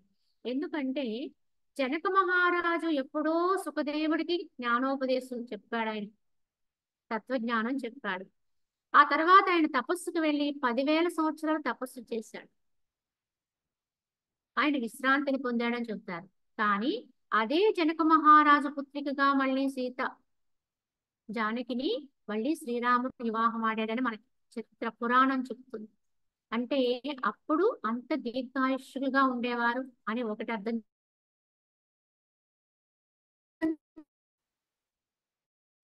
ఇక మనకి కల్పాలు మారుతున్నప్పుడు కూడా సృష్టి క్రమములో ఈ యొక్క గతములో జరిగిపోయినటువంటి కథనే మళ్ళీ మళ్ళీ పునరావృతం అవుతుందని చెప్తారు. గత కల్పములో ఏ కథలు జరిగాయో అవే మళ్ళీ ఇప్పుడు మన కల్పములో మళ్ళీ అవే ప్రదర్శనకి ఇస్తారు. అంటే ఒకసారి ఒక సినిమా తీశారనుకోండి, ఒక చిత్రాన్ని చిత్రీకరించారనుకోండి, దాన్ని విడుదల చేశారనుకోండి, ఆ విడుదల చేసిన తర్వాత కొన్ని రోజులు అది ప్రదర్శన అయిపోతుంది. దాన్ని ఒక సీడీలో లేదా పెన్ డ్రైవ్ లో దాన్ని నిక్షిప్తం చేసి ఉంచుతున్నారు. తర్వాత మళ్ళీ ఎప్పటికోకప్పటికి దాన్ని చూడాలనుకున్నప్పుడు తీసి మనం చూసుకుంటున్నాం. అలానే ఈ యొక్క సృష్టి యొక్క క్రమం కూడా చిత్రీకరింపబడిన ఒక చిత్రము లాంటిది అని చెప్తారు. అంటే గతములో ఇవన్నీ కూడా ఎప్పుడో జరిగిన కథలేదు. అంతకు ముందు యుగాల్లో కల్పముల్లో మనందరం ఉండే ఉంటాం. మన కథ కూడా అప్పుడు ఉండే ఉంటది. అప్పుడు ఎలా జరిగిందో అలానే ఇప్పుడు జరుగుతుంది. కానీ జ్ఞానికి అది ఎరుక, అజ్ఞానికి అది మరుగు, అంతే తేడా. అజ్ఞానిగా ఉన్నాం కనుక మనకి గతం ఏమిటో భవిష్యత్తు ఏమిటో తెలియదు. కనుక వర్తమానాన్ని పట్టుకోవడమే మన ధర్మం అండి. కనుక ఈ జనక మహారాజు ఏ కాలము నాటి జనక మహారాజో తెలియదు. అప్పుడు రాముడు కాలము నాటి జనకుడా లేదా గత కల్పములో ఉన్న జనకుడా అనేది కూడా తెలియదు.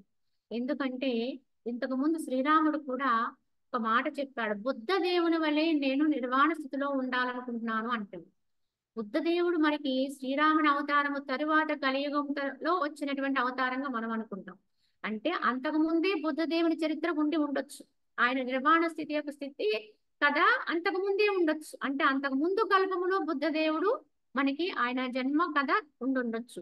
ఇలా మనము అంతుపట్టలేని రహస్యాలు ఎన్నో మనం ఊహించుకోవాలి తప్ప, అంటే పూర్తిగా సత్యవంతంగా మనమైతే గ్రహించలేమండి. ఎప్పటి కథలో ఎప్పటి వాళ్ళు కలుసుకున్నారో అప్పటి వాళ్ళ ఇప్పటి వాళ్ళ అని చెప్పడానికి మనకున్న మేధస్సు సరిపోదండి.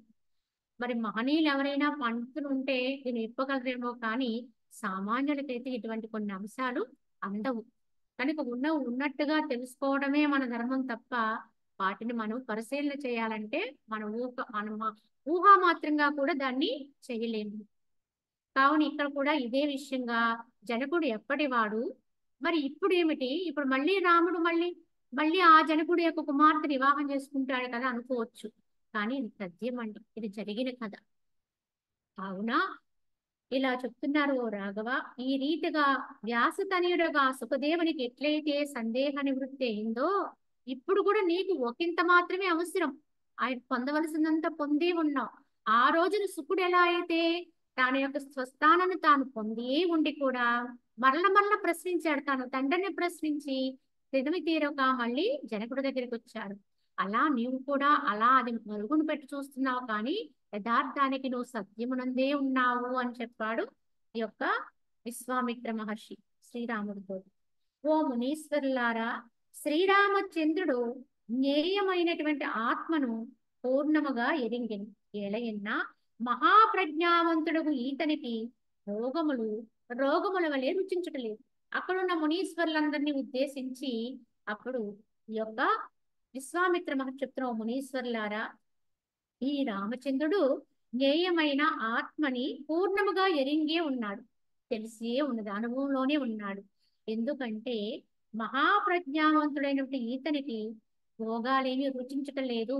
తన చుట్టూ ఇన్ని భోగాలున్నా, ఇన్ని సంపదలున్నా, ఐశ్వర్యాలు కలిగి ఉన్నా ఏమాత్రం ఆయనకు రుచించట్లేదు అంటే అర్థం ఏమిటి? ఆయన సత్యం, ఇదంతా అసత్యం. ఈ అసత్యం ఆయనకు రుచించట్లేదంటే ఆయన సత్యంలో ఉన్నట్టే. కనుక జ్ఞేయమైన ఆత్మయందే నిశ్చలంగా ఉన్నాడు ఆయన. సమస్త భోగ సమూహములు మరల ఎన్నటికి రుచింపకుండా ఏది కలదో అది నిక్కముగా జ్ఞేయమగు బ్రహ్మమును ఎరిగిన వాని యొక్క లక్షణమై ఉన్నది. కనుక బ్రహ్మమును ఎరిగిన వానికి ఉన్నటువంటి లక్షణం దీన్ని బట్టి నిర్ధారణ చేసుకోవచ్చు. అంటే ఈ యొక్క సమస్త భోగ సమూహాలు అంటే ఒకటి ఒకటి మినహాయింపు ఏమీ లేదండి, ఏదైనా ఒక్కటే. ఈ దృశ్య జగత్తులో కనిపించేది ఏదైనా ఒక్కటే. అక్కడ అన్ని తృణప్రాయాలే, ఉచ్చములే. కనుక మరల ఎన్నటికీ కూడా వాటి ఎందు రుచి కలగని స్థితి ఎవరికి ప్రాప్తిస్తుందో వాడే జ్ఞేయతత్వాన్ని ఎరిగినది. అంటే కొద్ది కాలము వాటిని విడిచిపెట్టి మళ్ళీ అవి కావాలని కోరుకునేవారు చాలా మంది. ఎందుకంటే అప్పుడప్పుడు వస్తుందండి వైరాగ్యం. కొన్ని తాత్కాలిక వైరాగ్యాలు వస్తే, కష్టాలు వచ్చినప్పుడు, బాధలు కలిగినప్పుడు శ్మశాన వైరాగ్యం అంటారు, ప్రసూతి వైరాగ్యం అంటారు. ఇలా కొన్ని వైరాగ్యాలు ఉన్నాయి బాధలు పడలేక. కానీ ఆ వైరాగ్యాలన్నీ శాశ్వతమా అంటే ఉండవండి. కొన్ని రోజుల్లోనే మర్చిపోతారు. మళ్ళీ అనుకూలమైన వాతావరణం వచ్చిందనుకోండి, దాన్ని పక్కన పెట్టేసి మళ్ళీ భోగాల్లో పడిపోతారు, మళ్ళీ బంధనాల్లో ఇవిడిపోతారు. ఇది యథార్థ వైరాగ్యం కాదు. కానీ ఎవరికైతే ఎవరి వైరాగ్యంలో అయితే మార్పు ఉండదో, ఎప్పటికీ అప్పుడు ఇప్పుడు ఎప్పుడు కూడా ఈ యొక్క తుచ్చ భోగభాగ్యాల పట్ల ఏమాత్రము రుచి కలగదో, ఎవరికైతే కలగదో వాడు జ్ఞేయమునందు ఉన్నట్టే, వాడు తత్వమునందు శాశ్వతంగా నిలిచిపోయినట్టే. అదండి మన యొక్క వాస్తవ స్థితి. దాన్ని గమనించుకోండి. అంతేకాని ఇది ఇదేనండి, అది అదేనండి, కనుక దీన్ని పట్టుకునే ఉంటాము, అది అందుకుంటూనే ఉంటాము అన్నట్టుగా మనం ఉన్నాం అనుకోండి, ఎప్పటికీ ఇలానే ఉంటాము. దీన్ని వదలము, దాన్ని అందుకోలేము. అయితే మరి అని ప్రశ్న కూడా వేసుకోవచ్చు. ఇంటిని అనుభవించడం అంటే ఎక్కడితో అనుభవించమన్నారు? దేహరీత్యా అనుభవంగా నీ మీదకు వచ్చి పడితే అనుభవించాలి, తప్పదు. భోగమైన రోగమైన, సుఖమైన దుఃఖమైన. కనుక వాటి అనుభవాలు వచ్చినప్పుడు అనుభవించక తప్పదు. కానీ వాటి పట్ల ఎక్కడుండకూడదు, కాంక్ష కానీ వ్యతిరేకత కానీ ఎక్కడుండకూడదు అంటే మనసులో ఉండకూడదు. మనసుతో దేని పట్ల రుచిత్వం ఉండకూడదు, అరుచిత్వం. అంటే ఒక దాన్ని ఇష్టపడి ఒక దాన్ని ద్వేషించడం అనేది ఉండకుండా పరిస్థితి ఎవరికైతే స్థిరపడిపోతుందో, యథార్థంగా ఎవరి మనసుకైతే ఈ స్థాయి అందుతుందో వారికి మాత్రమే జ్ఞేయతత్వం అందినట్టండి. అంతేగాని బయటికి మాత్రం ప్రదర్శన చేస్తూ లోపల కావాలని కోరుకున్నాం అనుకోండి, అది ఇంకా జ్ఞేయమైన విషయం. బయటికి మాత్రం నేనేదో సన్యాసిగా ఉన్నానో లేదా సాధకుడుగా ఉన్నానో ప్రదర్శనకు మాత్రం పెడుతూ లోపల మాత్రం వాటి పట్ల కాంక్షలు పెంచుకున్నాం అనుకోండి, అది తను మోసగించుకోవటమే. తన చుట్టూ ఉన్న వారిని మోసగించడమే కాదు, తను మోసపోతాడు. కనుక యథార్థంగా మనసుకి తత్వం అర్థం అవ్వాలండి. ఇంతకీ ఈ యొక్క సంపూర్ణ వైరాగ్యం ఎప్పుడు వస్తుందండి అంటే ఉన్నది ఉన్నట్టుగా చూడగలిగే వివేకం మనలో పుట్టాలి, విచక్షణ పుట్టాలి. ఎందుకంటే ఎంత మాత్రం కొంచెం నిశిత భావన ఉన్నవాడికైనా అర్థమైపోయే విషయం ఏది, జగత్తులో ఎక్కడా సత్యం అనేది ఉండదు, శాశ్వతంగా ఉండేది ఏది లేదు. కనుక మన కళ్ళ ముందే ఎన్నో దృశ్యాలను చూస్తున్నాం, ఎందరో వ్యక్తులను చూస్తున్నాం, ఎన్నో రకాలైనటువంటి పెద్ద పెద్ద కట్టడాలు చూస్తున్నాం, నగరాలను చూస్తున్నాం, కానీ అవన్నీ క్రమాపి ఏమవుతున్నాయి, మార్పునికి లోనైపోయి కొంతకాలానికి నశించిపోతున్నాయి. ఏది శాశ్వతంగా ఉండేది ఒక్కటి కనిపించడం లేదు, ఎవ్వరూ కనిపించడం లేదు. ఇది వద్దన్నా అవునన్నా కాదన్నా ఇది పరమ సత్యము. ఏదో ఒక రోజుకి నేను ఫలానా అని నమ్మిన నేను అనే ఈ దేహము కూడా ఉండదు. ఇది యథార్థము. దీన్ని తలుచుకోవడానికే భయపడతాం, కానీ రోజు తలుచుకోవాలండి. ప్రతినిత్యము ఇది ఏదో ఒక రోజున నశిస్తుంది అనే సత్యముని మనము గుర్తు చేసుకోవాలి. ఎవరైనా ఎప్పుడైనా మరణిస్తే ఆ చోటుకి వెళ్ళి దాన్ని చూసి అయ్యో పాపం అని చెప్పేసి కొంతసేపు విచారం వ్యక్తం చేసి వచ్చేస్తాం. కానీ ముముక్షు అయిన వాడికి అదే ఒక్కటే కాదండి, అక్కడ ఉన్నటువంటి స్థానములో తన దేహాన్ని ఊహించుకోవాలి. రేపొద్దున ఏదో ఒక రోజున ఈ దేహం కూడా ఇలానే పడిపోతుంది అనేది అంటే ఇదే సత్యం. కానీ ఇది అమంగళం అనుకుంటారు. ఇలా భావిస్తే అమంగళం అనుకుంటారు. సత్యాన్ని తలుచుకోవటానికి భయపడుతున్నామండి. మనందరము ఏమనుకుంటున్నామంటే మళ్ళీ మనం మోసగించుకుంటూనే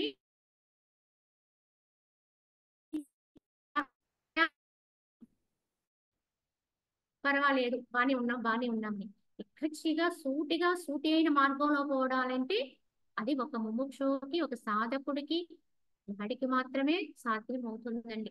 మోక్షం పట్ల ఆతృత కలిగి అర్హత పొందిన వాడికి మాత్రమే సాధ్యమవుతుంది. కావున ఇక్కడ మనం తెలుసుకోవాల్సింది కూడా మన మనసు ఏ స్థాయిలో ఉంది, ఏ రీతిలో ఉంది, మనమెంత పండితులమైనా, మనమెంత గొప్పగా మనకున్న శాస్త్రజ్ఞానాన్ని ప్రదర్శన చేయగలిగిన వాళ్ళమైనా, గొప్ప గొప్ప ఉపన్యాసాలు చెప్పగలిగిన వాళ్ళమైనా, అంతరములో నేనేమై ఉన్నాను, యథార్థముగా నా స్థాయి ఏమిటి, నా అంతరంగిక స్థితి ఇంకొక ఎవ్వరికీ తెలియదండి. ఇంకొకరు ఎవ్వరూ దాన్ని విడమర్చి చెప్పేవారు ఎవ్వరు ఉండరు. కానీ వారి యొక్క ప్రవర్తన ద్వారా, మాటల ద్వారా కొద్దిగా వ్యక్తం అవ్వచ్చు శ్రీరాముడు పరిస్థితి లాగా. కానీ యథార్థముగా మొట్టమొదటి తెలియవలసి తనకి తానికే అర్థమవుతూ ఉంటుంది. తనకి నిజంగానే అరుచి కలుగుతుందా అనేది గమనించుకుని ఆ అరుచి తత్వంలో ఉంటేనే మనం ఒక్కొక్క మెట్టు ముందు ఎక్కుతున్నట్టండి. అంతేగాని బయటకు మాత్రం వద్దులే అనుకుంటూ లోపల మాత్రం ఇష్టపడే లక్షణం ఉందనుకోండి, ఇంకా మనం చుట్టని ఇక్కడనే తిరుగాడుతున్నాం. అది గమనించుకోండి. కనుక దీనికి ఏం కావాలండి అంటే వివేకం ఉండాలండి, విచక్షణ ఉండాలి. మనసుకి ఎప్పుడు కూడా ఉత్తమమైన వివేకాన్ని కలిగిస్తే అప్పుడు అదే తెలుసుకుంటుంది. ఎందుకంటే పనికిరాని వాటిని వదిలేయటానికి కష్టమేముందని అడుగుతాడు రాను రాను వశిష్ఠ భగవాన్. ఎందుకంటే ఎవరైనా వైరాగ్యం పొందాలంటే చాలా కష్టం అని భావన చేస్తాం. కానీ నిన్ను అక్కడికి వచ్చేది, పనికొచ్చేదాన్ని, సత్యమైన దాన్ని వదలమని చెప్పడం లేదు ఎవరు. లేని దాన్నే లేనట్టుగా చూడమంటున్నాం. కనుక దీనికంత కష్టం ఏంటని అడుగుతాడు ఆయన. కానీ ఇది సామాన్యుడు కష్టమై ఉండొచ్చు, ప్రయత్నంతో సాధించాలి. ఇది అక్కరలేదు, ఇది అవసరం లేదు, ఇది నాకు ఆత్మైన నాకు ఉపయోగించేది కాదు, ఏ విధంగానూ కూడా నాతో వచ్చేది కాదు, నా క్షేమానికి తోడ్పడేది కాదు, నన్ను ఉద్ధరించడానికి సహకరించేది కాదు అనేది ఎప్పుడైతే నువ్వు గ్రహిస్తావో అప్పుడే వాటి పట్ల అభిరుచి తగ్గిపోతుంది. ఆ మనసుకి యథార్థ తత్వం ఏమిటో అప్పుడు అర్థమవుతుంది. ఇదే మనం సాధన చేయాలి. ఈ వివేకాన్ని మేలుకొల్పుకుంటూ ఉండాలి. ఇటువంటి తత్వజ్ఞానాన్ని పొందుతూ ఉండాలి. ఇటువంటి గ్రంథాలని ఇష్టం ఉన్నా లేకపోయినా, ఎందుకంటే మనసు అంగీకరించదండి. ఇవాళ ఇటువంటి జ్ఞానాన్ని చెబుతామంటే 100కి ఒకళ్ళిద్దరు మాత్రం ఇష్టపడతారు. ఎందుకంటే సత్యాన్ని నగ్నంగా చెబితే ఎవ్వరూ దాన్ని ఒప్పుకోరండి, ఒప్పుకోరు, తీసుకోలేరు. మనకి ఎప్పుడు ఆడంబరమే ఎప్పుడు మనకి కావాల్సింది. కానీ ఇక్కడ ఎంతమంది దీన్ని తీసుకుంటున్నారు, ఎవరు తీసుకుంటున్నారు అనేది కాదండి ముఖ్యం. ఉన్న సత్యాన్ని ఉన్నట్టుగా వ్యక్తీకరించాలి. ఉన్నది ఉన్నట్టుగానే మనం దర్శనం చేసుకోగలిగి ఉండాలి. కనుక ఎక్కడో ఎవరో దీన్ని తీసుకుంటున్నారా లేదా అదా ఇదా అని ప్రశ్నే లేదు. వశిష్ఠుల వారు ఏమి బోధించారో ఆ బోధని పరమసత్యంగా గ్రహింపు చేసుకుంటూ ముందుకు వెంటనే. కావున ఇక్కడ శ్రీరాముడి యొక్క స్థితిని చూసి ఆయన అంటారు, విశ్వామిత్రుడు నువ్వు ఎక్కడుండాలో అక్కడే ఉన్నావు, దాని గుర్తు ఏమిటి, నీకు ఇదేమీ రుచించట్లేదు, అన్నిట్లో ఉండి కూడా దేన్ని తీసుకోలేట్లేదు, కనుక అటువంటి ప్రజ్ఞ నీలో ఉంది. ఈ భోగాలు నీకు రోగముల వలె ఉంటాయి. సమస్త భోగ సమూహములు మరల ఎన్నటికీ రుచింపకుండా ఏది కలదో అది ఉత్తమ జ్ఞాని యొక్క లక్షణం అండి. మళ్ళీ మళ్ళీ రుచులు పుట్టకూడదండి.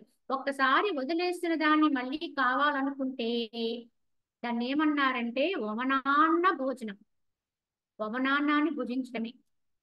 వమనాన్నము అంటే మనం తీసుకున్న ఆహారం మనం జీర్ణించుకోలేక లేదా రోగాల వల్ల ఇంకొక దాని వల్ల ఒకసారి వర్జించారు. దాన్నే వాంతి చేసుకున్నారు అంటారు. బయటకు విడిచిపెట్టాం. ఆ విడిచిపెట్టిన దాన్ని మళ్ళీ ఎవరైనా ఇష్టపడతారండి? దాన్ని అసహించుకుంటాం. మన శరీరంలోంచే అది బయటకు వచ్చిందండి, కానీ దాన్ని చూస్తేనే మనకి అసహ్యం అన్నమాట. మరి దాన్ని మళ్ళీ తీసుకుని ఎవరైనా భుజిస్తారా? ఎవ్వరూ భుజించరండి వమనాన్నాన్ని. కానీ అటువంటి దాన్ని భుజించమని చెప్తున్నాం, కానీ మనందరం చేసేది అదేనండి. ఒక్కసారి వద్దనుకున్నాం, ఒక్కసారి కాదనుకున్నాం. ఏ దుఃఖం వచ్చినప్పుడు బాధ వచ్చినప్పుడు ఇంకెప్పుడు మనం దాని వైపు వెళ్ళకూడదు అనుకున్నాం. అది యథార్థం కాదనుకున్నాం, దాంట్లో యథార్థం లేదని నిశ్చయించుకున్నాం. కానీ కొన్ని రోజులకి మళ్ళీ ఇదే మనసు మార్పును పొందుతుంది. సరైన అవగాహన దానికి లేకపోతే, సరైన సాధనా మార్గం దాన్ని చూపకపోతే మళ్ళీ అదే సరే అప్పుడు వదిలితే వదిలేసాం, మళ్ళీ పొందుదాం, మళ్ళీ తీసుకుందాం. ఇప్పుడు అనుకూలమైన విధానం ఉంది కదా, ఇప్పుడు మనకి నువ్వు అంటే అది మన చెంతకు వచ్చేసింది. ఇప్పుడు ఈ వరకు నువ్వు కోరి కోరి అది రాకపోవడం వల్ల వదిలేసావు. వైరాగ్యాన్ని పొందావు, విరక్తిని పొందావు, ఇంకొద్దులే అనుకున్నావు. కానీ ఇప్పుడు అవకాశాలు వచ్చి మన చుట్టూ తిరుగుతున్నాయండి. అప్పుడు మళ్ళీ కోరిక పుట్టేసింది. మళ్ళీ కొత్త కోరిక మరొక అంటే కొత్త కోరిక ఏం కదా, అంతకు ముందు ఉంది లోపల ఎక్కడో చిన్న అంశంగా. అదే పెరిగి పెరిగి మళ్ళీ కోరిక. మళ్ళీ ఆ వైపుకి వెళ్ళాం, మళ్ళీ వాటిని అనుభవిస్తాం. మళ్ళీ ఎప్పుడైనా ఏదైనా వస్తే మళ్ళీ వదిలేస్తాం, మళ్ళీ పట్టుకుంటాం. ఇది అందరూ చేసేది. కానీ దీన్ని రాను రాని గ్రంథంలో చెప్తారు వమనాన్న భోజనం లాంటిది అని. ఒకసారి విసర్జించి మళ్ళీ దాన్ని తీసుకుంటే అది వమనాన్నాన్ని స్వీకరించినట్లే అని. కానీ ఎక్కువ శాతము జరిగేది ఇదే జరుగుతుంది. కానీ ఎవరికైతే ఒక్కసారి విసర్జించిన దాన్ని మళ్ళీ తీసుకో, మళ్ళీ ఎప్పుడు దాని వైపు కన్నెత్తి చూడరో వాడు ఉత్తమమైనటువంటి జ్ఞాని అని చెప్పారు. ఈ విధానములో మరి విద్యా ప్రకాశానంద స్వామి గురించి కూడా ఒక మాట చెప్పుకోవాలి. ఆయన జీవిత చరిత్ర ఉంటుందని అందరూ మనం తెలుసుకోగలిగితే, ఆయన కూడా ప్రయత్నంతో చక్కగా ఎంతో సాధన చేశారు. ఆయన జీవిత చరిత్ర చదివితే మనకు అర్థమవుతుంది. వారి తల్లి గారు ఆశ్రమానికి ఇచ్చారు ఆయన్ని, కానీ ఆయన ఇష్టపూర్వకంగానే వచ్చారు. కొంతకాలం తర్వాత వచ్చిన తర్వాత వ్యాసాశ్రమంలో 12 సంవత్సరాల తపస్సులో ఉన్నారు. అపక్వాహారం అంటే వండిన ఆహారం కాకుండా పండ్లు ఫలములు అవి మాత్రమే స్వీకరణ చేస్తూ కందమూలాలు తింటూ ఋషి ధర్మాన్ని పాటిస్తూ ఆయన ఒక పర్ణశాలలో ఉండేవారు. మౌనంగా ఉన్నారు 12 సంవత్సరాలు. ఎవరితో మాట్లాడలేదు ఆయన. ఆత్మజ్ఞాన పరాయణులై ఉన్నారు. ఇదంతా చేసిన తర్వాతనే ఆయనకి సన్యాస దీక్ష ఇచ్చారండి. ఇంతకి మలయాళ స్వాముల గారు ఆయన ఏదో పిలిచి ఇదిగో నీకు సన్యాసం ఇచ్చేస్తున్నాను, నువ్వు పలానా ఆశ్రమానికి అధిపతివని ఆయన ప్రకటన చేయలేదు. 12 సంవత్సరాలు ఆయన పరీక్ష చేశారు. ఆయన ఆ పరీక్షకు తట్టుకుని నిలబడగలిగి ఆయన ఆ మౌన దీక్షలో ఉండి మరి చక్కటి విధానములో జీవనాన్ని గడిపితే అప్పుడు ఆయనకి ఆ యొక్క ఆశ్రమాన్ని అప్పచెప్పారండి. అయితే ఆయన జీవిత చరిత్రలో ఆయన తర్వాత అంటే మాటలు 12 సంవత్సరాలు పెట్టిన తర్వాత కొన్ని రోజుల తర్వాత ఆయనకు గ్రంథాలు రాసేవారు, చెప్పేవారు అప్పుడప్పుడు.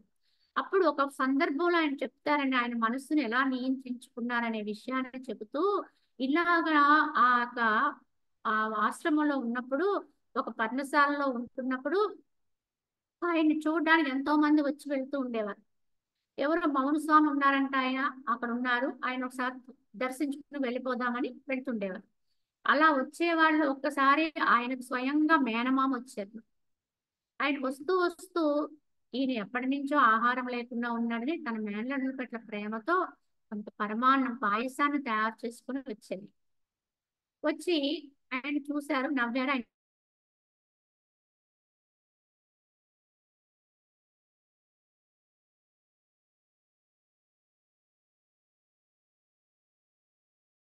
గుమగుమలాడేటువంటి నెయ్యి వాసన వచ్చింది. అది రాగానే స్వామి మనసులో పుటిక పుట్టిందటండి. అంత నియంత్రణలో ఉన్న ఆయనకి కూడా ఇది ఒక్కసారి భక్షిద్దామా, ఇంతకాలం ఏమీ తెలియలేదు కదా, ఇక లోపల ఎక్కడో నోట్లోకి నీళ్ళు వచ్చినాయి. ఎందుకంటే మనకి ఆకలి వచ్చినప్పుడు, రుచి వచ్చినప్పుడు నోట్లోకి దానికి సంబంధించినటువంటి రుచి కలుగుతుందండి. అలా వచ్చేటప్పటికి సత్య వెంటనే ఆయన విచక్షణ మేలుకొంది. నేను నియమం తీసుకున్నాను కదా, ఇప్పుడు నియమ పాలనలో ఉన్నాను.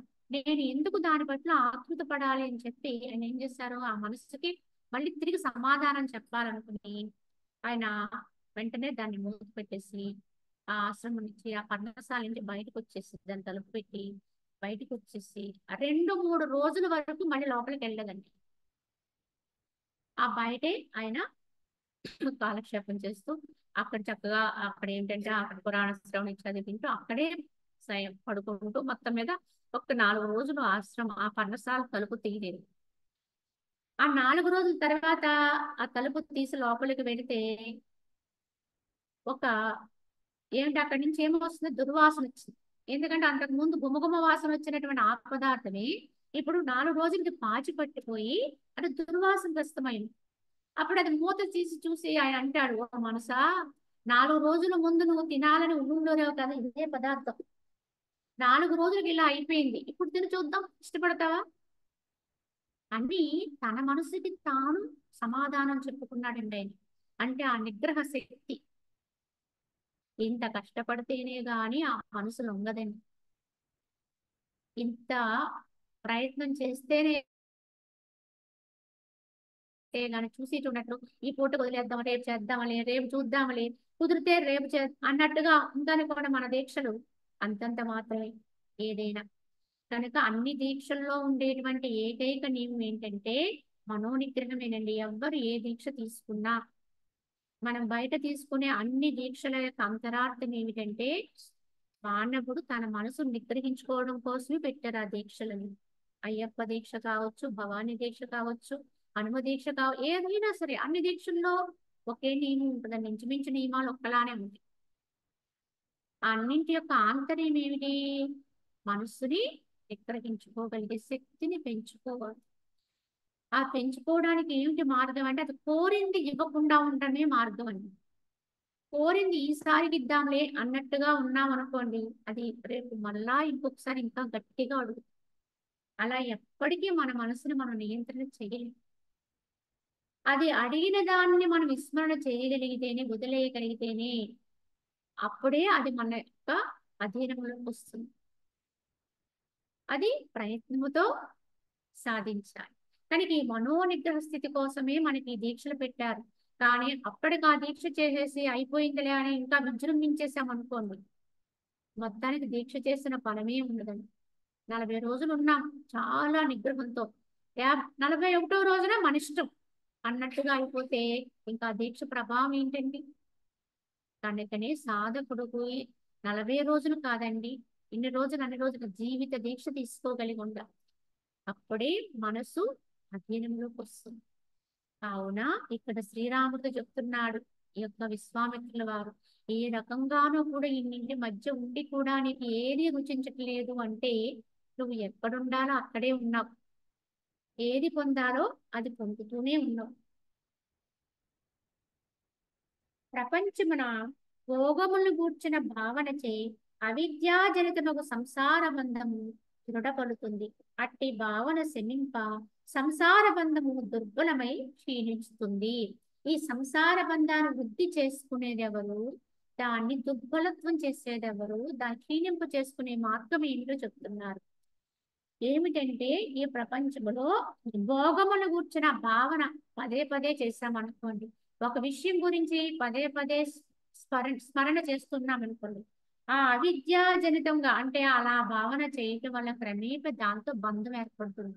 ఒక వస్తువు అవనివ్వండి, ఒక వ్యక్తి అవనివ్వండి, మనం పదే పదే తలిచాము అంటే మనసుతో దాంతో సంబంధం ఏర్పడుతుంది. అది మనం ఎంత గట్టిగా తలుస్తామో అంత బంధం అండి. నా వాళ్ళు అంటే ఏంటి, ఈ మనోభావనేనండి ఇదంతా. తెలిస్తే గట్టి బంధనంలో ఉంటాం. నా వాళ్ళు అనేది అర్థమైనప్పటి నుంచి మనం బంధనాలు పాలవుతాం. కానీ తెలియనప్పుడు ఏమని చెప్పండి, ఇద్దరు వ్యక్తుల మధ్య బంధం ఎలా వచ్చింది అంటే మనసుతోనే కలుగుతుంది. చూడండి మన వాళ్ళు చట్టబద్ధంగా ఒక నియమంతో మనకి వివాహ బంధం పెట్టారు. కానీ ఆ వ్యక్తి గతంలో ఒకరికొకరు తెలియనప్పుడు వారి మధ్య ఏమైనా బంధనాలు ఉన్నాయండి? ఏమీ లేదు. వేరు వేరు ప్రాంతాల నుంచి వేరు వేరు విధానాల్లో ఉన్నటువంటి ఇద్దరు వ్యక్తులను ఒకటిగా పొడిదీసి వాళ్ళని ఈ రోజు నుంచి మీరు ఆలు మొగలని చెప్పి ఒక బంధనాన్ని ఏర్పాటు చేస్తే ఆ బంధనానికి వాళ్ళు కట్టుబడతారు కనుక అప్పుడేమవుతుంది వారి మధ్య బంధుత్వం అనేది పెరుగుతుంది, బంధనం అనేది ఏర్పడుతుంది. అప్పటి వరకు ఎవరికి ఎవరు తెలియదు కదండి. అంటే ఇలా ప్రతి బంధంలోనూ కూడా ఇదే ఉందండి ఇంతకీ. తెలిసినప్పుడు బంధం వస్తుంది, తెలియకపోతే లేదండి. మనసులో పెట్టుకుంటే బంధం, పెట్టుకోకపోతే లేదు. అలాగే వస్తువులతో అయినా విషయాలతో అయినా మనం ఎంతెంత వాటిని తలుస్తూ ఉంటామో అంతంత గట్టి బంధనాలు ఏర్పడతాయి. అంటే దేని నుంచి వచ్చిందండి? మనసు నుంచే వచ్చింది ఈ బంధం. ఆ మనసుకు విషయం తెలియనప్పుడు, ఎవరో తెలియనప్పుడు ఏ బంధం, అది తలవనప్పుడు ఏ బంధము లేదు.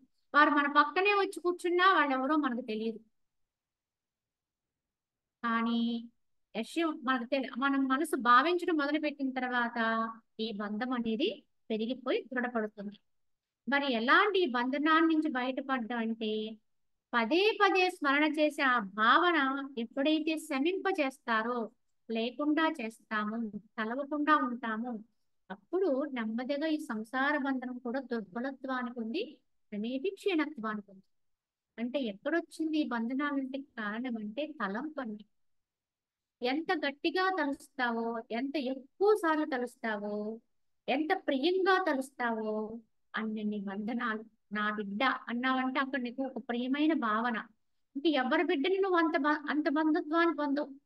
ఇక్కడ ఏమవుతుంది, నా అనేటువంటి ఒక భావన చేత, ప్రియత్వ భావనతోటి పదే పదే పదే పదే నువ్వు చేసేటువంటి స్మరణ వల్ల అక్కడ ఆ బంధం ఏర్పడుతుంది. అది విడదీయరాని బంధం అయిపోతుంది. ఇలా దానివల్ల మనకి ఎన్నో రకాలైనటువంటి కష్టాలు అంటే ఏంటి, దుఃఖం వస్తుందండి. సహజంగా ఆత్మ ఆనందమయ స్థితిలో ఉండాలి.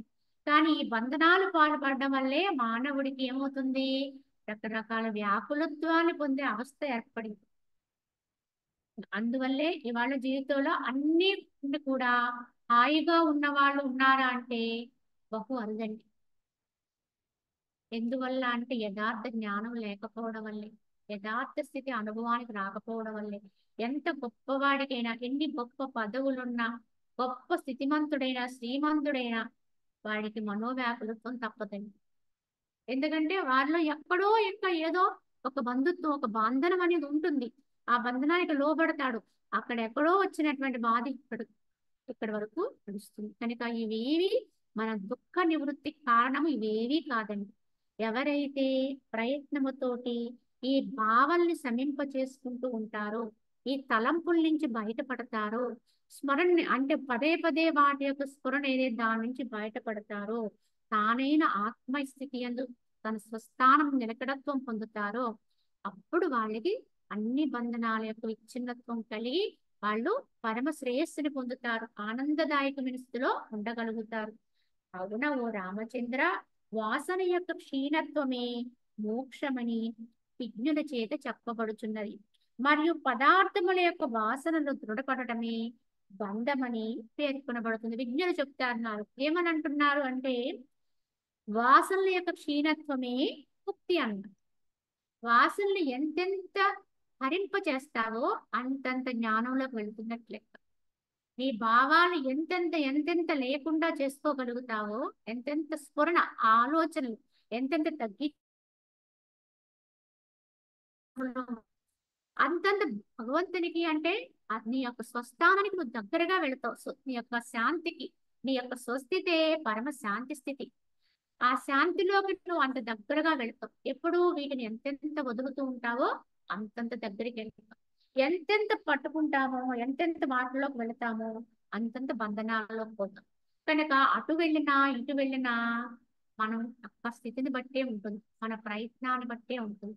మనం ఏ రకంగా దీన్ని గ్రహించుకోవాలి, ఏ రకంగా మనం బంధ విచ్ఛిత్తిని కలిగించుకోవాలనేది మనకు మనమే ఒక దృఢమైన నిశ్చయం చేసుకోవాలి. చేసుకుని ప్రయత్నం చేయటం మొదలుపెట్టి ఎంతెంత వాసనలు తగ్గించుకుని తలంపులు అనేవి లేకుండా ఉంటున్నాము అనేది గ్రహించుకుంటే మనకి అర్థమైపోతుంది వెంటనే మనం ఎంత శాంతిని పొందుతున్నాం. అసలు ఈ శాంతి కొద్దిగా అనుభవానికి వచ్చిన వాడు మరల మరల దాన్నే పొందాలని అభ్యాసం చేస్తాడు తప్ప అన్యమైన వాటి కోసం అరులు చాచడండి. ఎందుకంటే రుచి తెలిసిన వాడికి యథార్థ రుచి ఒక్కసారి గ్రహింపైన దాన్ని జన్మలో మరవడండి. మరిస్తే వాడు అసలు మనిషే కాదు. కనుక అన్నింటికంటే ఏ రుచి వచ్చినా ఇది ఆ రుచి కాదు, ఇది అది కాదు, అది కాదు, అది కాదని పక్కకే నెడతాడు. ఈ శాంతిలోకి వెళ్ళడం అనేది అభ్యాసమై దాన్ని అనుభవించిన వాడు ఇంక ఏ శాంతిని కూడా ఇది ఇది కాదు, దీని వల్ల వచ్చింది కాదు, ఇది కాదు అని పక్కకు నెడతాడు. అసలు స్వచ్ఛమైంది యథార్థమైంది ఏదో దాన్నే కోరుకుంటాడు, దాన్నే పొందుతాడు. నిరంతరము దాన్ని పొందే అభిలాషలోనే ఉంటాడు. వాడు ఎక్కడున్నా, ఏం చేస్తున్నా, ఎలా ఉన్నా, ఎంత మందిలో ఉన్నా వాడి యొక్క ప్రత్యేక లక్ష్యం అదే ఉంది. యథార్థమైన దృఢ నిశ్చయంతో ఉంటాడు. కనుక ఏదో రకంగా మళ్ళీ దాన్ని తయారు చేసుకునే విధానంలోనే ఉంటాడు. మనసుని మళ్ళీ అధీనంలో తెచ్చుకునే ప్రయత్నంలోనే ఉంటాడు. కావున మననశీలుడవైన ఓ రామచంద్ర, స్వాత్మతత్వమును గురించిన ఒకంత జ్ఞానము ప్రాయజనులకు అల్ప శ్రవణాది అభ్యాసము చే కలగవచ్చును. కానీ విషయముల ఎడల వైరాగ్యం మాత్రము చాలా కష్టము చేత సంప్రాప్తిస్తుంది అని చెప్పారు. విశ్వామిత్ర మహర్షి చెప్తున్నారు. ఎందుకంటే స్వాత్మతత్వమును గురించిన ఒకంత జ్ఞానం ఈ చదువుకోవడం వల్ల, ఎవరన్నా చెబుతుంటే వినడం వల్ల, ఏదో విధంగా ఈ ప్రాయజనులకి అంటే చాలా చిన్న వాళ్ళుగా అంటే ఏంటి ఇంకా అల్పజ్ఞులుగా ఉన్నటువంటి వాళ్ళకి, మనలాంటి వాళ్ళకి ఎలా తెలుస్తుందంటే అల్ప శ్రవణ మాత్రము చేత ఇది వింటూ ఉన్నప్పుడు అర్థమైపోయింది.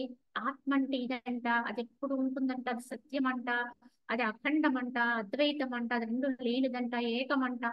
మాకు ఆత్మని గురించి తెలిసిపోయింది అని కొద్దిగా అవగాహన రావచ్చు. ఇది కొంచెం పర్వాలేదు, వస్తే రావచ్చు. కానీ దీనికంటే కష్టమైంది ఏంటంటే విషయముల ఎడల వైరాగ్యం మాత్రము చాలా కష్టము చేత మాత్రం సంప్రాప్తము కాదు. ఆత్మని గురించిన అవగాహన అయినా పట్టుకోవచ్చేమో కానీ విషయాల నుంచి బయటపడడం అంత తేలికైంది కాదన్నారు.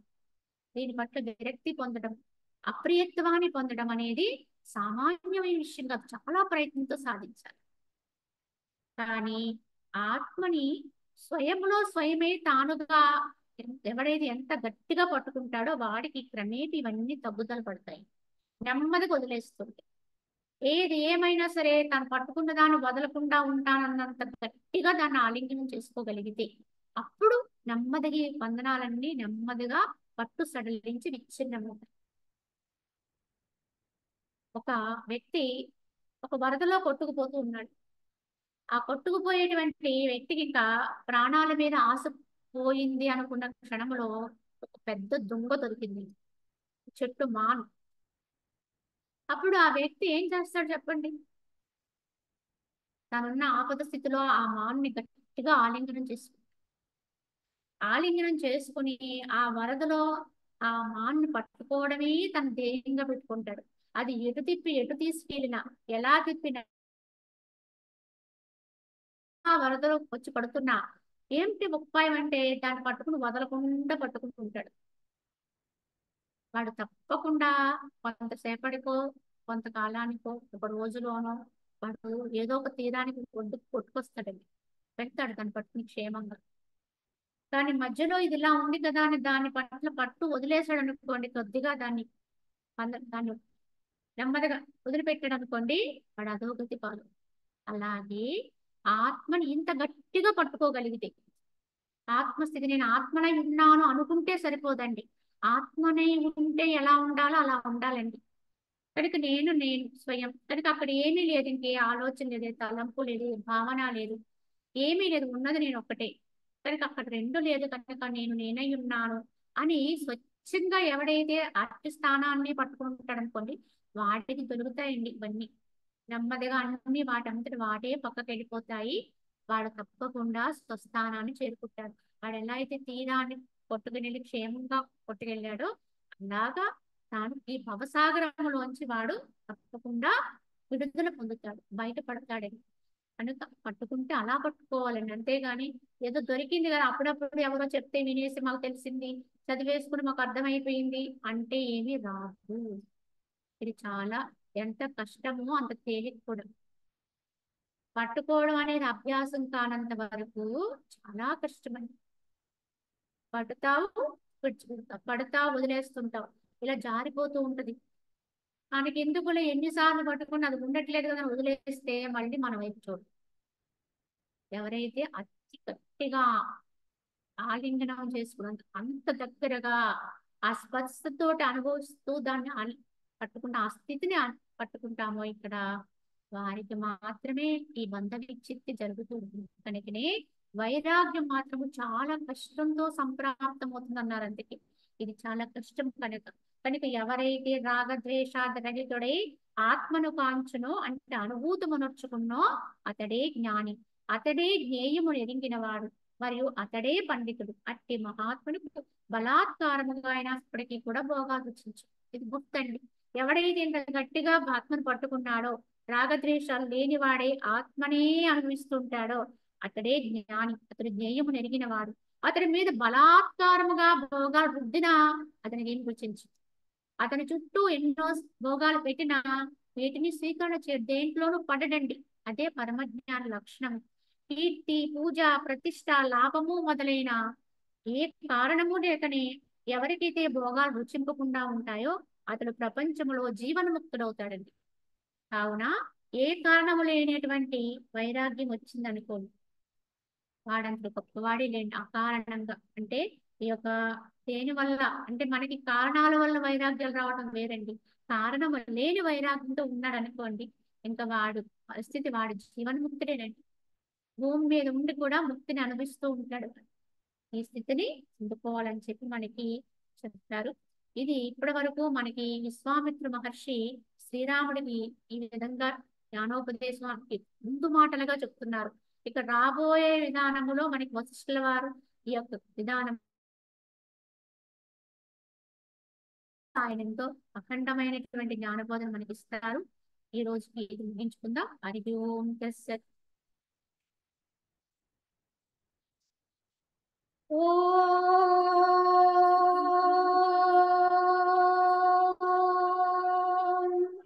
असतो मा सद्गमय तमसो मा ज्योतिर्गमय मृत्योर्मामृतङ्गमय। ॐ शान्ति शान्ति शान्ति।